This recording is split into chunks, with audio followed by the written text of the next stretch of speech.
On parle effectivement de la chute des cheveux ou alopécie en termes médicaux, mais en réalité ça concerne tout le système pileux, c'est-à-dire les cils, les sourcils, aisselles, pubis et même pour certaines les poils des jambes.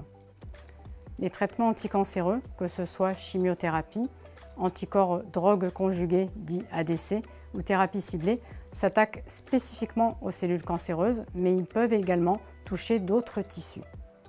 La chute des cheveux peut entraîner une sensation de tiraillement au niveau du cuir chevelu, et ça c'est lié au petit bulbe du cheveu et à son aire érectile. Et il en est de même lors de la repousse des cheveux. Le fait de couper les cheveux très courts va soulager le cuir chevelu. Les cheveux commencent à tomber 2 à 3 semaines après la première cure de chimiothérapie, soit entre le 14e et le 21e jour. Ils peuvent tomber par plaques, se désépaissir et souvent il vous sera proposé un rasage au ciseau ou à la tondeuse, mais jamais au rasoir mécanique qui peut entraîner des coupures et des plaies. Elle peut se faire par un proche ou un prothésiste ou votre coiffeur, coiffeuse ou socio-coiffeur. Si les cheveux sont longs, on vous proposera souvent une coupe intermédiaire afin de s'habituer à sa nouvelle tête et à sa nouvelle coupe, et ensuite une coupe définitive. J'insiste, l'alopécie va durer tout le temps de la chimiothérapie, mais elle est transitoire et elle n'est pas permanente. Il est conseillé de se laver les cheveux la veille de la chimiothérapie, mais de ne pas les laver les jours suivant la cure. Lors des lavages, il faut les réaliser de façon douce et pas frotter le cuir chevelu de manière énergique. Évitez l'eau chaude, voire même plutôt l'eau froide ou l'eau tiède. Évitez le sèche-cheveux chaud. Évitez les colorations, même naturelles, et évitez le lisseur. Il faut prendre des shampoings doux, voire espacer les shampoings.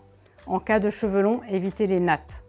Et à la chute des cheveux, il est important de prendre soin de son crâne. Il faut l'hydrater, il faut le protéger, mettre de la crème solaire lorsqu'on sort en extérieur, un bonnet s'il fait froid. Il est possible pour certaines chimiothérapies qui donnent une alopécie partielle, donc incomplète, de proposer le casque réfrigéré. Il vous sera proposé par votre oncologue et son équipe s'il pense que cela peut fonctionner. Attention, il peut être mal supporté par les personnes frileuses et migraineuses.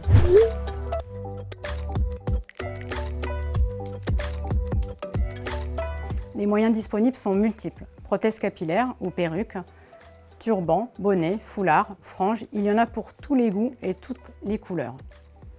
Il est important de prendre rendez-vous avec son prothésiste capillaire avant de débuter la première cure de chimiothérapie afin qu'il ou elle voit votre coupe de cheveux et votre couleur de cheveux. Il faudra ensuite faire son choix et cela reste très personnel. Les prothèses capillaires sont remboursées par la caisse primaire d'assurance maladie en fonction de leur classe. Une prothèse de classe 1 sera remboursée entièrement à hauteur de 350 €. Concernant les prothèses de classe 2, elles ne doivent pas dépasser 700 € et il sera pris en charge 250 € par la caisse primaire d'assurance maladie et il faudra voir pour le reste à charge par la mutuelle. Le prix, bien sûr, dépend de la qualité de la perruque. Est-ce que ce sont des cheveux implantés à la main ou à la machine?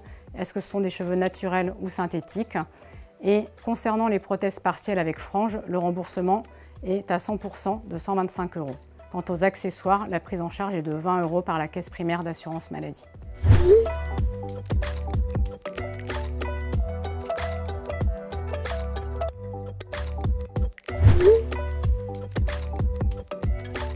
Il est important de ne pas cacher l'alopécie à ses proches et en particulier à ses enfants. Les parents sous-estiment souvent la capacité des enfants à affronter la vérité et il est important de verbaliser avec des mots simples, en nommant la maladie, tout en les rassurant et en leur laissant poser des questions. Il ne faut pas hésiter à demander à votre oncologue et son équipe une consultation auprès des psychologues pour vous aider à verbaliser auprès de vos proches. Il existe également de nombreux livres et bandes dessinées destinés aux enfants.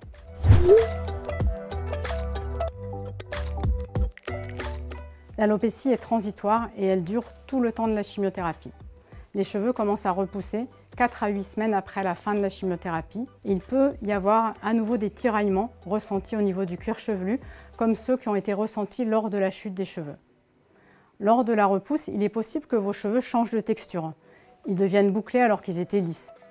Ils peuvent également changer de couleur. Ils deviennent bruns alors qu'ils étaient blonds ou gris. Et cela peut être transitoire ou définitif. Il est déconseillé de faire des colorations, des permanentes, des mèches, des balayages. dans les 6 mois suivant la fin de la chimiothérapie.